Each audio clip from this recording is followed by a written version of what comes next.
ஒரு நாளைக்கு 24 ஹவர்ஸ் இருக்குன்னு நம்ம எல்லாத்துக்குமே தெரியும். நமக்கும் அதே 24 ஹவர்ஸ் தான் இருக்கு. எலன் மஸ்க்குக்கும் அதே 24 ஹவர்ஸ் தான் இருக்கு. பட் அவரால அச்சீவ் பண்ண முடியுது, நம்மளால முடியல. இதுக்கு பின்னாடி இருக்க ரீசன் சிம்பிள். ஒரே ஒரு ரீசன் தான் டைம் மேனேஜ்மெண்ட். ஸோ இந்த டைமை எப்படி மேனேஜ் பண்றதுங்கிறத ஒரு 5 ஸ்டெப்ல சிம்பிளா சொல்றேன், ஃபாலோ பண்ணிக்கோங்க. பாயிண்ட் 1 என்னன்னா, நம்மள நிறைய பேத்துக்கு இந்த பிளானிங் எப்படி பண்ணணும்னு தெரியாது. ஃபார் எக்ஸாம்பிளுக்கு ரீசெண்டா நான் ஒரு டைம் டேபிள் மேக் பண்ணேன். அந்த டைம் டேபிளை நான் ஃபர்ஸ்ட் டே ஃபாலோ பண்ணேன், செகண்ட் டே ஃபாலோ பண்ணேன் அண்ட் தேர்ட் டே அந்த டைம் டேபிள் எங்க இருந்துச்சுன்னு எனக்கு தெரியல. இதுக்கான ரீசன் வந்து நான் அந்த டைம் டேபிளை ரொம்ப காம்ப்ளெக்ஸா மேக் பண்ணது தான். இதுவே நான் அதை சிம்பிளா மேக் பண்ணியிருந்தேன்னா மேபி அதை நான் ஃபாலோ பண்ணியிருப்பேன்.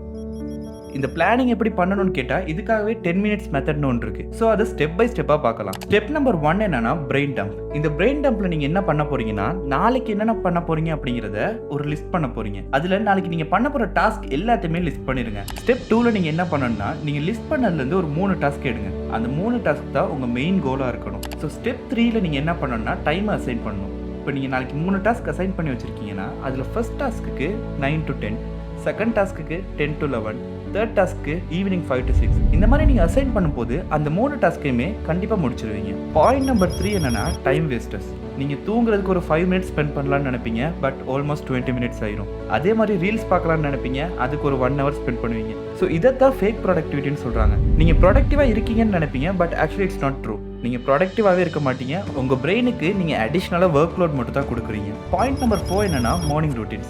மார்னிங் ரூட்டீன்ஸ் வந்து ரொம்பவே முக்கியம். ஸோ காலையிலே எழுந்திரிச்சு ஃபோனை பார்க்குறது நிறுத்திட்டு கொஞ்சம் தண்ணி குடிச்சிட்டு எக்ஸசைஸ் கொஞ்சம் பண்ணிட்டு நம்ம டாஸ்க்கெல்லாம் ஸ்டார்ட் பண்ணோம்னா ரொம்ப ப்ரொடக்டிவாக இருப்பீங்க. இதை நீங்கள் ஃபாலோ பண்ணும்போது நமக்கு டைமும் சேவ் ஆகும். அதே மாதிரி ஹார்டான டாஸ்க்கெல்லாம் காலையிலேயே முடிச்சிருவீங்க. ஸோ லாஸ்ட்டாக பாயிண்ட் நம்பர் 5. இந்த பாயிண்ட் நம்பர் 5ல நீங்கள் வந்து ஈவினிங் ரிவ்யூ பண்ணணும். அதாவது காலையிலேருந்து நீங்கள் என்ன பண்ணீங்களோ அதை ஈவினிங் ஒரு 5 மினிட்ஸ் ரிவ்யூ பண்ணால் போதும். ஸோ இந்த மாதிரி நீங்கள் செய்யும் போது உங்கள் செல்ஃப் க்ரோத் கண்டிப்பாக இன்க்ரீஸ் ஆகும். அட் த சேம் டைம் நீங்கள் ரிவ்யூவும் பண்ணி முடிச்சிருப்பீங்க.